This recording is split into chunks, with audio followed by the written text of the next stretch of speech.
All right, welcome. Welcome to the virtual Too Young to Retire Facilitator gathering in March 2022. And today, Dr. Karen Midyet is our conversation starter. And Karen's going to tell us a bit more about herself in a moment, but she's a coach, an advocate, an educator, and therapist for older adults as they deal with the transitions necessary through the lens of growing older, whether that's in retirement or adjusting to medical illnesses as people age, or mental health issues. And Karen also supervises and trains other mental health professionals about aging and older adults. And so, welcome, Dr. Karen. And I'll leave you to start our conversation talking about coaching aging adults and the gift of aging, and leave us in your capable hands. Thank you. So the interesting thing is that many times people don't know they even need help. They come to me because they realize that something doesn't seem right. And many times people will come to me because they are Medicare eligible. So they could be coming because it's the first time in their life that they could have counseling, and it's being paid for by the government. So they end up being coming into my office. I'm going to the store. And at that point, we explore their life story, and so with the life story, one of the things that have come to my attention is that there are a lot of themes that people end up talking about. And so we've got people who are coming into my mental health practice who are struggling with aging. And as we said, some of them can have the medical problems. So those are usually the transition from being a healthy adult to now having either being diagnosed with some sort of major illness, or it could be Parkinson's or multiple sclerosis or a stroke. So I work with people with medical issues. And then I have another group of people. A lot of times it's family issues, the issues that didn't get resolved earlier on in their life. They may come up again with their families. And then you also have people who are adjusting to retirement or struggling with whether or not they should retire. Because I can have people come into my office in tears saying, I know I should retire. My identity is related to my work, and I am scared. If I leave this job, I don't know what else I'm going to do. So I was dealing with all these issues with people and realized that one of the things I wanted to do was to utilize my coaching skills. I had been trained in coaching 20 years ago, and I decided I could work with them on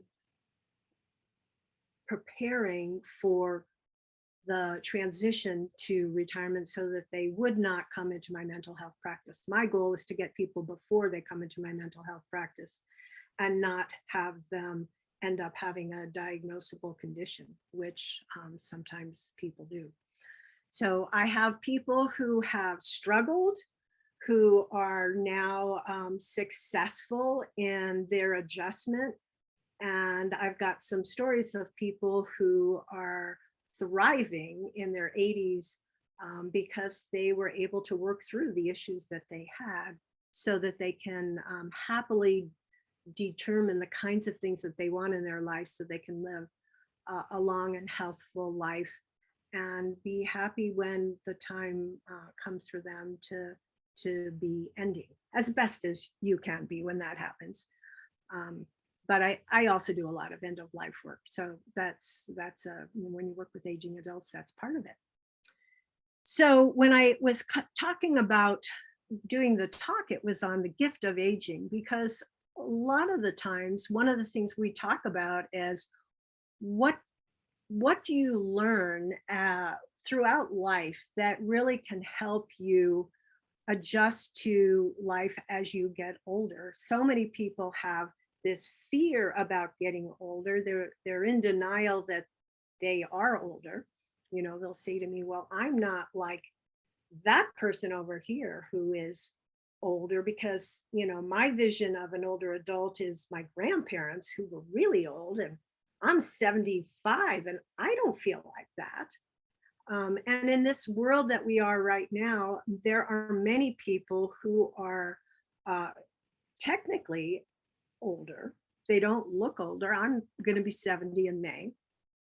A lot of people are surprised by the fact that I'm 70, and I'm not unusual. There are a lot of people who are older who don't necessarily look or act their age, and the expectation for what people are going to do, because now we have so much more time between when people choose to retire, and then they have 30 years to then try to figure out when, you know, how to fill their time.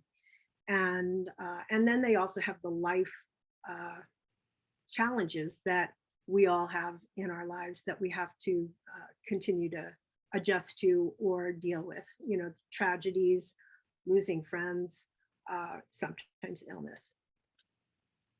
So part of what I work with people on is the possibility of looking at what could be in their life, and I work with them on how they.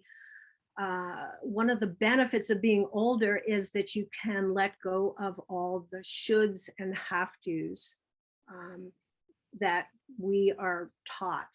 We are oftentimes we're in jobs when we school, and we have to listen to those rules, and then we go to we work and we have to listen to those rules, and then we finally are approaching retirement, and those rules don't necessarily exist anymore.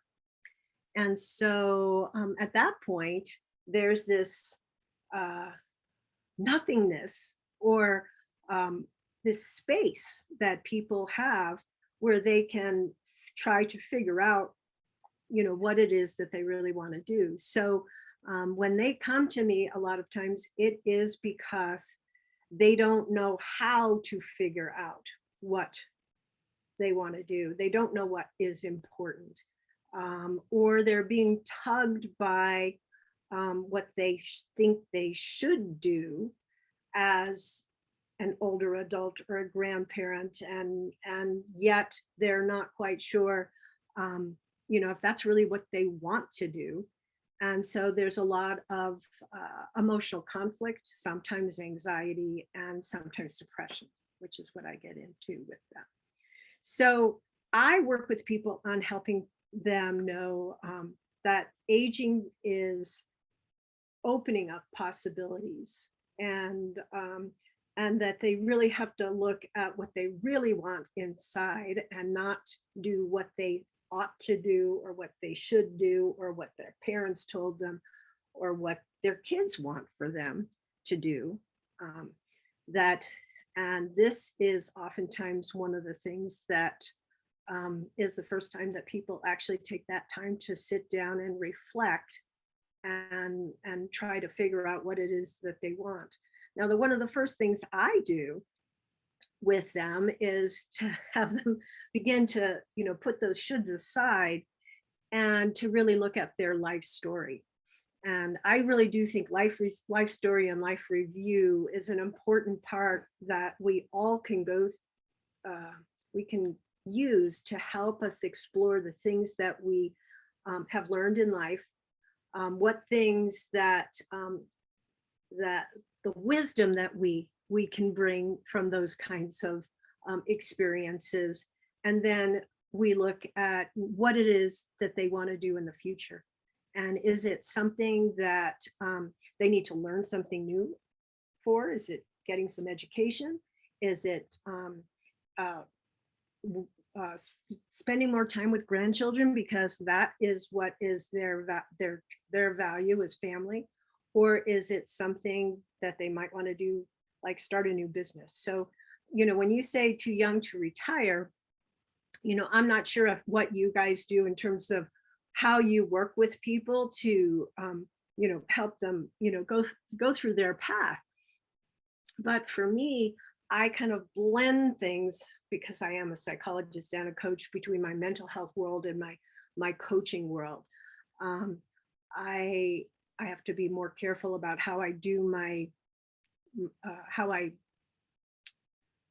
have to separate them because of the laws that govern me, not necessarily because I want to do it that way, but the psychologist laws say I can't do certain things with clients as a coach that I can do with them as a therapist. So I do, a lot of skill building with people who need it. And with other people, we do a lot of writing, exploration, and things like that. I don't know if you all have heard about this the Julia Camera book. It is I'm trying to remember the name of that one. It is, well, I'll come up with it later. But she talks about how you can recreate your life all over again, and she does a lot of her work with artists and writers.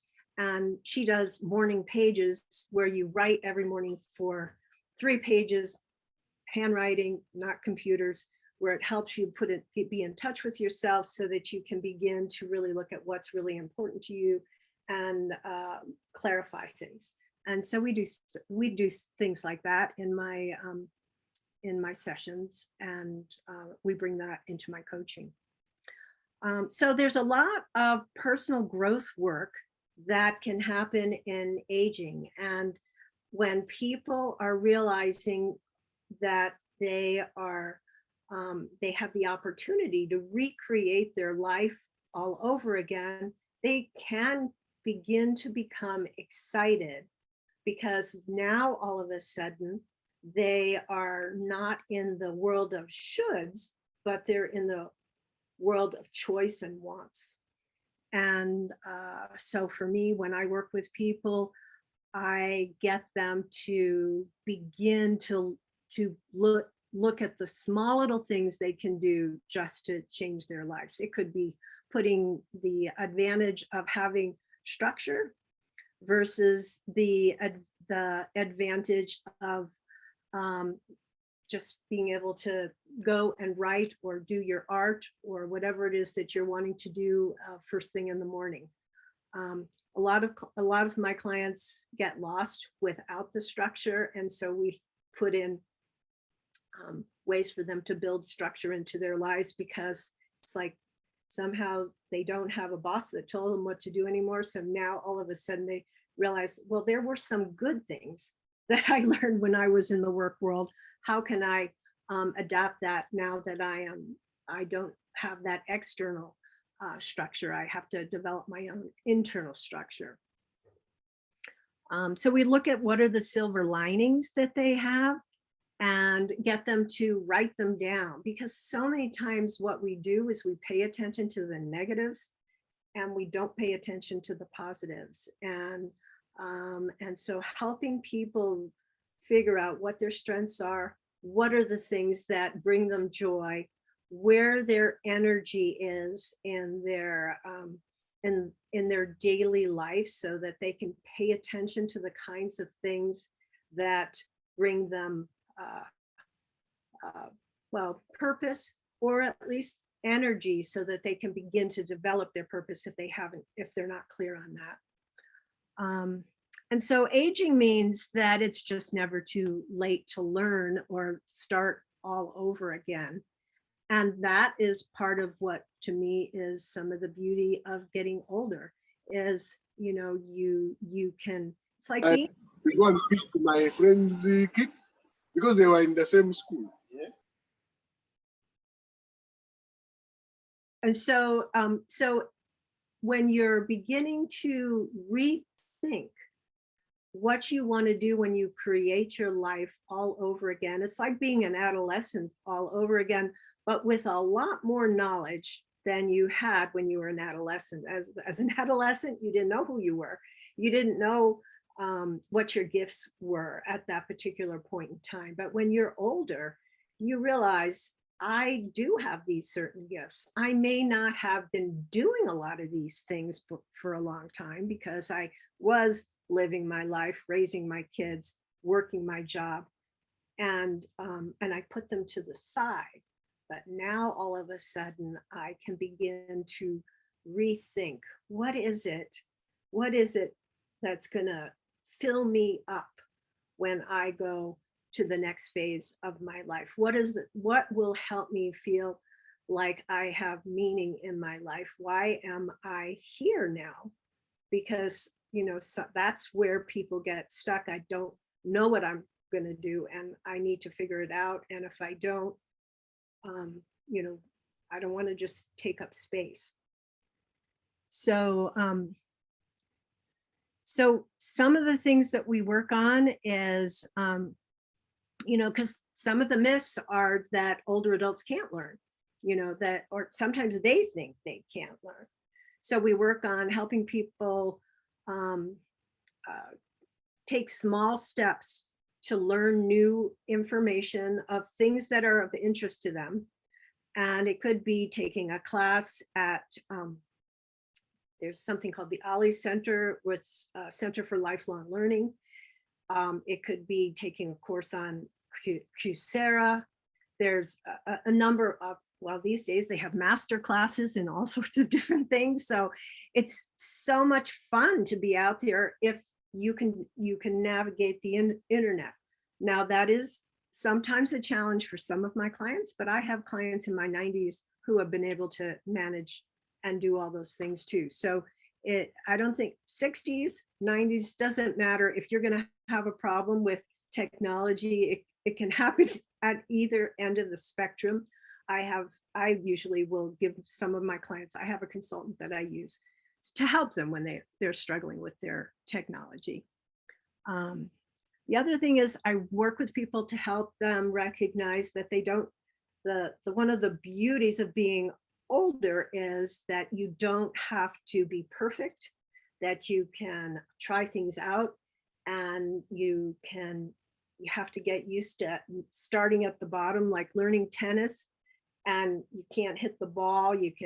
Maybe you can get it across the net 2 out of the 5 times that you try it, and it feels uncomfortable, it feels awkward, but you can still make progress over time. You don't have to be the best. You can actually have fun in the middle. So when I talk with people, we really work on giving them the opportunity to try things that they hadn't tried before, and know that it's okay for them to not like it, or it's okay for them to fail, or it's okay for them to say, I've been there, done that, I'm not doing that again. So when I was doing this, I didn't play it, but there is from La Cage aux Folles, there's you can look it up on YouTube, and it's Harvey Fierstein singing I Am Who I Am. Now, if any of you have ever heard Harvey, he does not have a good voice. And he is not the prettiest of men or women, whichever one he is in the moment. And he sings this wonderful rendition in La Cage aux Folles, and he was not in that initially, but he wrote it. It was his thing. And it's beautiful because he was accepting himself and saying to the world, I am who I am, and you need to all accept me. I'm accepting me for who I am. And that is, to me, part of what we need to do when we work with older adults, is helping them accept who they are, because that acceptance helps them make choices, and it also gives them the freedom to try some new things. So those are the things that are important. How am I doing on time?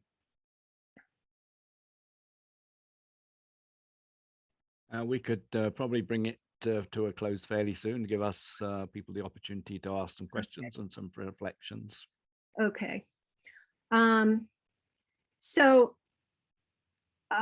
So obviously health will be an issue for people, but I will also say that one of the other freedoms that people have when they're getting older is they are oftentimes they can work more with their body. So they're either working more at getting exercise, they're working on their sexual health, their sexuality. All of those things become a part of what people re-explore again as they get older. I've probably had more conversations about sex in these 10 years than I did in the total 35 plus other years in my life, because people are feeling more comfortable to be able to talk about those kinds of things, which when they were much younger, that was not an okay thing for them to even begin to talk about. So the freedom of aging is those kinds of things become more on the table for people to be able to talk and try to figure out even as they get older. And also the ability for them to be able to determine what they want to do now around all of this, and what other creative ways can they deal with things that maybe aren't as working as well now, but they can use moving forward. So that's another area that is beginning to be written about, and I think it's an important one to continue to talk about too, because it's like people forget that people are older and that's still a part of their life, and we need to make sure that we address that. Well, I do, because as a mental health person, I do. It isn't necessarily that people with coaching necessarily want to do that, but that's certainly something that can be talked about. Hormones, all of those kinds of things are part of our health and our being, and they don't go away just because we're older. So, and the other area is spirituality, because the spiritual part is what grounds a lot of people, and so when I work with people, we definitely talk about religion, we talk about faith, we talk about the kinds of things that for them they need to talk about and feel a safe place to be able to do that. And a lot of times people are reevaluating things, and the time of reevaluation is part of the process as well, so that people can feel comfortable figuring out their end of life, or sometimes how they want to relate to God or their family or their personal spirit, whatever it is that they feel connected to. So so aging is a wonderful field. It is there's the research that's going on shows that we are probably going to live, most people are going to live to their 90s. It's the fastest growing age group that we have is the 90 and up. So we have a long ways to plan for the future.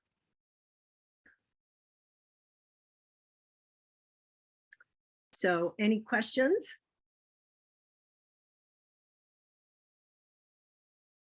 Thank you, Karen. You gave a wonderful talk. So yeah, so who has questions for Karen? Well, this is Tom. I'll tell you this much. I could listen to you all day. Thank you. And what I found very intriguing was Medicare.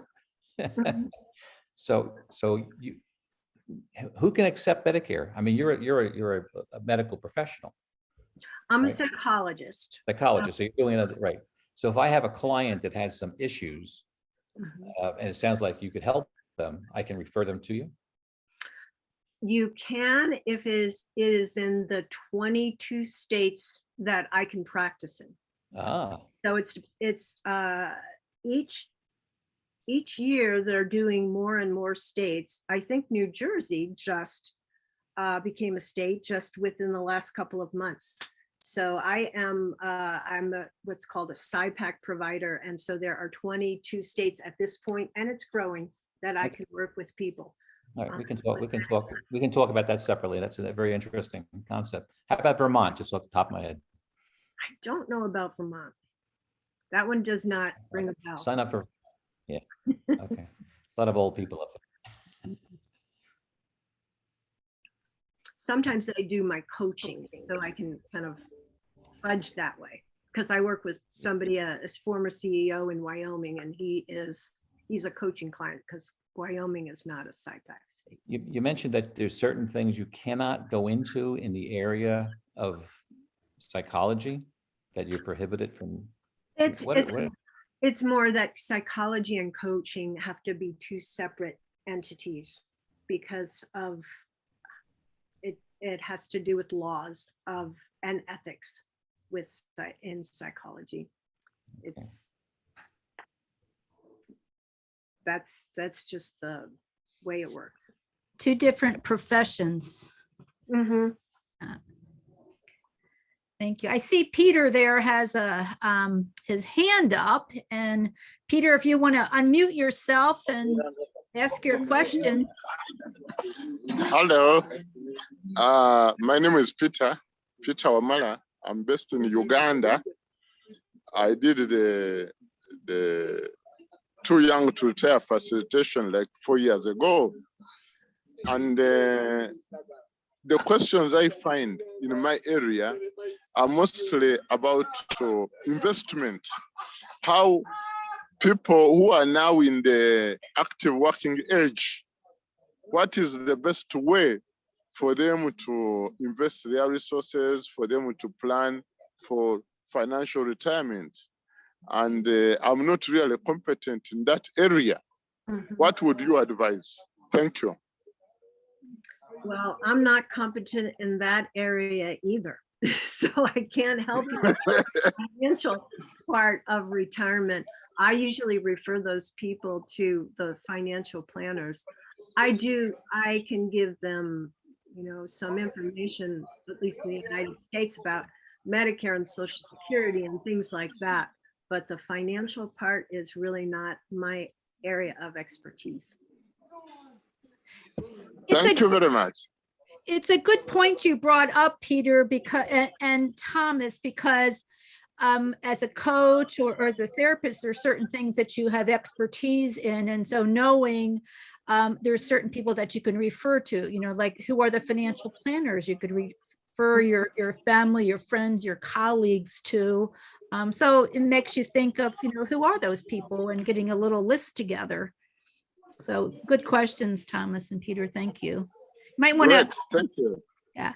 Peter, you might want to mute your mic there.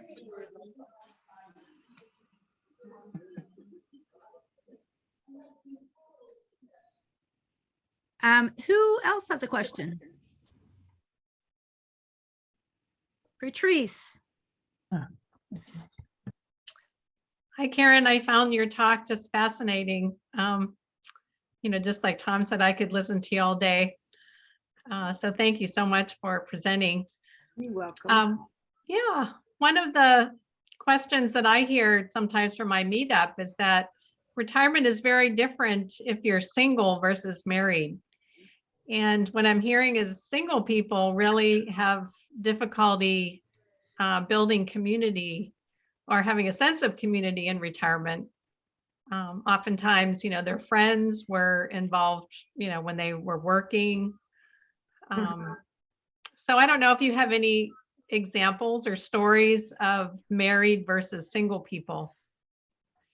I do. And the married ones are interesting in that a lot of times people who are married have very different complaints or issues because the married ones, they're not always on the same page. And sometimes they retire at different ages and they have different domains. So a lot of times in the traditional marriage, the woman might be taking care of the home and the family and the kids, and the husband might be working. And yes, maybe the wife might work later on, but what happens, the husband retires and then comes home and either doesn't know what to do or just tries to take over everything because they're used to being in charge.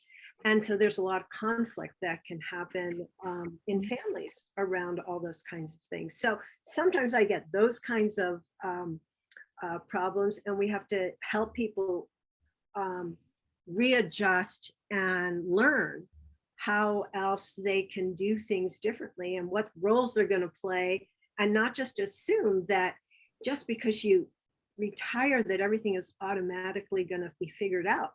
There's a lot of communication that really needs to happen to make that part work. And couples oftentimes have other couples that they get together with. The community piece for singles is definitely a huge issue. How you can create community, where people go to try to get connected. I mean, that's where sometimes people will use, that's why I encourage people to do classes, because they get to meet people that way. Well, at least before COVID, I mean, in person. And then the other piece is community centers, to be able to, I mean, meetups, I think, are a great way to get people to meet together. And sometimes there are communities when people are looking at where are they going to live? Are they going to stay where they know? Or are they going to move to a new place? I always have people look at where are the older adults in your community? Where can you connect with them? How do you find where those people are? And do they have services for older adults in the community? Not all communities are equal. Some spend a lot more time focusing on their seniors than others. And so when people are trying to figure out community, the other way that people will do it is through they will either join a church or a synagogue or some sort of situation like that, or they'll be in a choir or some other thing where they have the opportunity to meet with people. So you have to be really creative, because it's harder to make friends as an older adult. You don't have if you're not working, you oftentimes lose some of that. I mean, you stay in contact with friends for a while, but sometimes it's really hard to continue with those connections. And it's a lot more work. Volunteer opportunities are great. Working on hobbies, some hobbies are more communal than others. So hobbies are an important piece to be able to explore. And I try to encourage people to do it before they get to retirement, so they have some things already in their bucket of things to do that they can continue to explore upon retirement. Well, great, thank you. And Patrice, yeah, thank you for your question. And I think you brought out an aspect that one side is not having less problems or just different problems, so that you may think that a person that is single might be easier. You don't have all these complications, and the people that are partnered may think, oh, it's just different type of issues that you deal with. So it was a great question. And Karen, thank you for that response, because it brought that out. Different type of issues. If I might add a point, and just Meetup actually was created right after 9/11. That was the genesis of Meetup. But it was mentioned before about financial resources and the concern it has, and the fact that people are now looking at a 35-year retirement. Mm-hmm. And if that doesn't give you pause to actually say, do I have a pension? Because if you don't have a pension and you have to depend upon the resources that you've managed to gather, and maybe you're lucky you have some Social Security, it's not enough. And that's going to give people a lot of worry. And the question was asked before is, how do you handle that? And obviously I'm a financial planner, I'm a CPA and a CFP, and I've been doing this for 45 years. But what's interesting in our profession, and I use the word profession loosely because it's more of an industry, but the true professionals, the true holistic financial planners, the people who have gotten a lot of credentials more because of the knowledge and the experience that they have, we are probably 40% or 50% of our continuing education is in the field of psychology, of money. And that's really that's what we're all leading to. It's not about investments and ETFs and stocks and bonds. It's really, how do you deal with what you have and how do you make it work? And so that's comforting in the sense that our industry is moving in that direction, because we realize behavioral finance is a course that we never had in college. We should have had it, We Right. never studied, we never read the book for Psychology of Money, but that is really where this is all heading. Because no one, we don't retire at 65 and die at 70 anymore. We Mhm. retire at 75 and die at 100 or 120. And it's fascinating, but this is expanding in our area far beyond anything I could have imagined 10 years ago. I think it's such an exciting time It with is. all of this because we're having to rethink all the things that we knew of before, and we don't know what it is yet. And it's to be determined. And it's amazing what we look at computers and AI and what it's doing to our health and the fact that it's going to extend our lives. What we're reading and hearing now is that if you can stay relatively healthy for the next 10 years, the advances in medicine are going to take us 25 years out from that point on. So if you're 85 years of age and you manage to live somewhat healthy, you don't have something that's debilitating, you're going to hit 100 or more if you want. But it also comes down to cost because a lot of stuff is not free yet. All right. So it's there's a lot of conflicting messages we're getting. You have all this medicine, but can you afford it and can you get to it? Right. I know Moira wanted to jump in Yeah, just that was- now. yeah, But let me I while I have the microphone. I just wanted to say, I know most of you know that Eileen and I, along with Sandy Demarest, are co-authoring a new book, which is about living consciously. And I was really pleased to hear so many different hooks that we've sort of included. So it's been a great conversation. And I was sort of thinking, oh yeah, we covered that with a little bit of this and a little bit of that. So it's really exciting. So thank you, Karen, for reassuring us perhaps. But yeah, Moira. Can you hear you?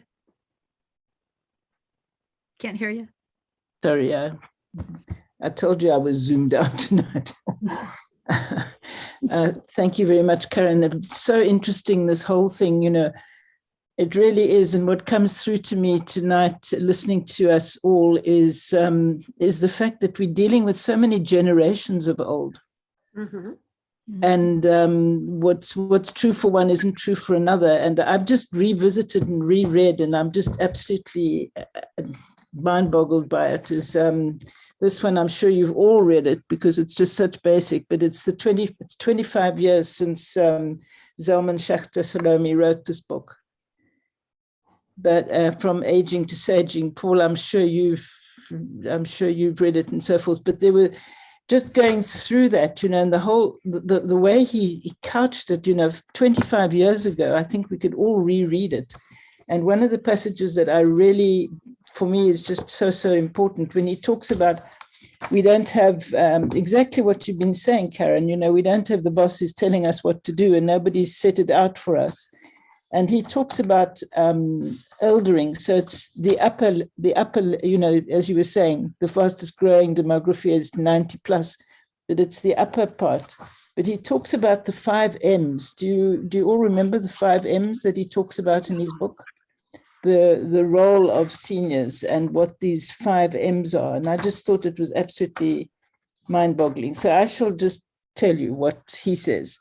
And the 5 M's were, as an older person, mentoring, Mhm. monitoring, mediating, mobilizing, and motivating. I love it. Yeah. Isn't it fun to please read this book again? He said it all. He really did say it all. And 25 years ago, which makes you just realize how long it takes to get messages across. Right. But it's so beautifully written, really, very, very beautifully written.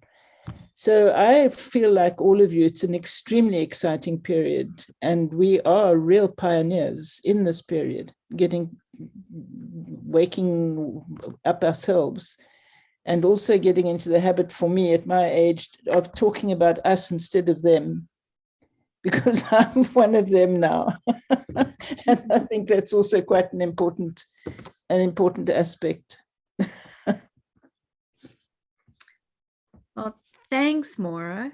That's a great resource that you have, and didn't realize Oh. it was 25 years, and I wrote all those down, and thank you for sharing that.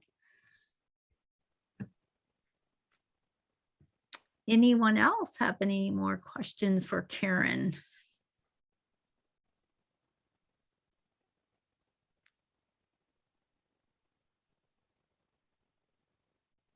Well, if no one else has any questions, we want to make sure that we thank you for this wonderful talk, and you brought out a lot of issues that you deal with.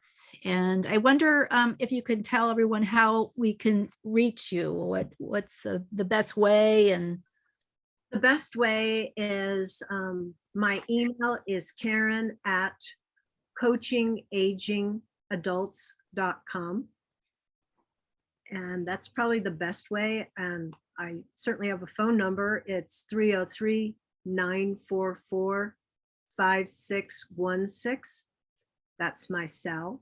So just leave a message, because a lot of times I can't answer it, but I certainly will get back to you if you want to talk more.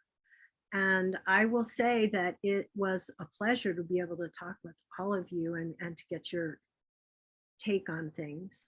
I love talking with people about older adults. I will tell you that it is probably the most, I've been in this field for almost 40 years now. And when I started working in the field of aging, it changed my life. It has been the most rewarding work I've done in my career. So people really appreciate being listened to, being heard. And a lot of times people feel like when they're older, they don't exist anymore. People don't pay attention. So when you can talk with older people so that they can tell you their stories, you will learn so much. Keeping your mind open to be able to hear and honor them, I think is part of the beauty of what I get to do. Nice. Well, I think this is probably a time where we can all share with Karen maybe some words that came to us as Karen was talking, and some ideas, and maybe we'll go ahead. And who would like to start?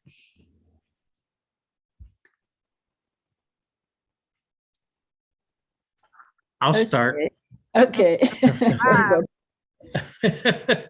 It makes it, I have to, you talk about roles and all this of people once they retire and that, and your discussion and talk made me think of my father-in-law, who, when he retired, he was home for 2 weeks. And my mother-in-law basically threw him out of the house. She said, "I married you for better or for worse, but not for lunch. Go out and do something." And that started him on a 30-year career of family, doing the family genealogy. Well, good for him. So Mhm. Nice. I thoroughly enjoyed listening to you. I've been taking a lot of notes, and Good. I have a Too Young to Retire site I'm trying to get established with, and that's basically where I'm at. It's Patterson 2Y2R if you'd like to visit it. Great. Thank you. Thank you, Bob. Who else would like to share a couple of thoughts, some words? Patrice? I guess the 2 words would be inspiring and encouraging. Also, for my own aging, I realized that, I have certain beliefs about aging that I need to look at myself. Mhm. So I really appreciated how you work with clients and how it's helped me personally. Thank you. You will. Thank you, Patrice. Maura or Thomas or Paul? Tom always has something to say. Um, And basically, as Bob said, it kind of made me reflect on my father and mother's life. My father was a D-Day guy with, General Patton and the gang. And when he came back, he was a fireman for 28 years. Then he worked for the county for 10 years. And at age 65, when he retired and collected a couple of his pensions, he started building houses until he was 82. Our family doesn't stop working. My work ethic is we work while we can and contribute as we go and don't stop. Retirement has never been introduced to us as, oh, I can't wait. I hate what I do. I can't wait to retire. I'm the opposite. If I don't like what I do, I go do something else. And I'm 70, I'll be 74 in October. And I don't give a rat's ass how old I am because most people can't keep up with me. And if I'm sitting someplace and we're chatting about something, I start talking about, health and I don't know if anybody's ever heard of Tony Robbins. Tony Robbins just came out with, I think, his best book ever. And I recommend it to everybody. It's all about health and what's happening with the medical and all the people and all the research that's going on. It's a very interesting book. Highly recommend it. I think that's a super point you've just raised, Thomas, because aging is being mainstreamed now with people like Tony Robbins and Peter Diamandis and people like that. We've been screaming in the desert saying, we still have a lot to give. And these people are now really, with all the scientific research and biological developments, they've really put it right up on the top. And you can read sometimes some of their work, and it sounds like the work that we could have produced, or we have been trying to produce for years and years, on health and purpose and keeping yourself fit and all the rest of it. And while I'm talking, I shall continue, if you like. The words that stood out for me were denial, because that is such a huge thing. It's, one of the biggest elements, I think, in terms of ageism. I mean, how the whole world can deny that they're ever going to get there, but denial is a huge issue. And then also choice and the total importance of structure. I think those are very, very important.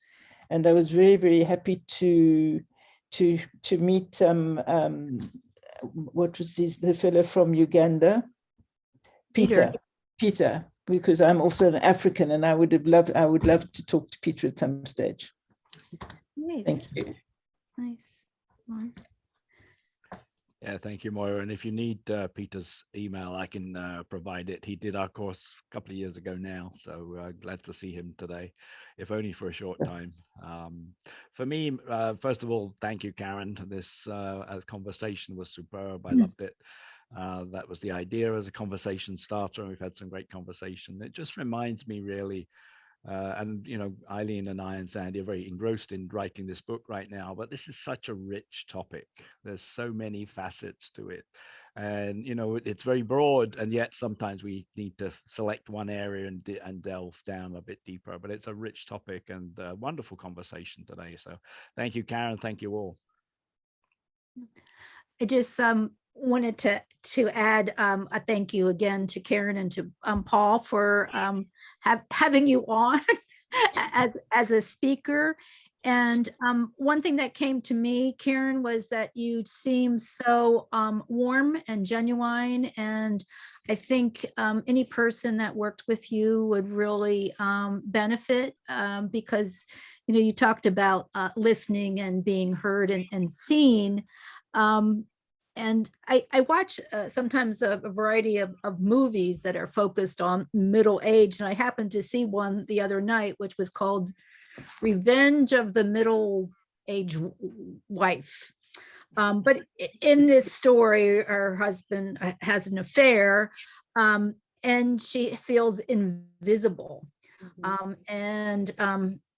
The revenge was that she had a well-lived life, that she enjoyed life and it was full and it was engaging. And I just thought that was really neat because that's what you bring out in your discussion. So thank you. That's my 2 cents. I appreciate that. I'm going to have to look up that Revenge of the Middle-Aged Wife. Okay, I'm going to. Yeah, I think it was on maybe Amazon Prime or maybe Netflix. But I think it's a 2005 movie. It was kind of rainy and my husband and I said, well, watch this one. But it just was kind of, interesting because that is another issue that relates to, in relationships. So, and also I think that, you'd be a good person probably to refer people to. So I'm curious if you'll have the, the states in terms of, your work with them. So I listed can there. work with them if for Medicare, I would need to be in with certain states. For Okay. coaching, I can do any. Right. Okay. So, and I wanted to give you the name of that book that I thought was with Julia Cameron. It's Never Too Late to Begin Again is the name of the book. Yeah, that's it. This is the one. Yeah. Lots of We good have similar resources. minds. Yeah, a lot of good resources, a lot of good information. So thank you all for participating. Thank you, Karen, for leading us.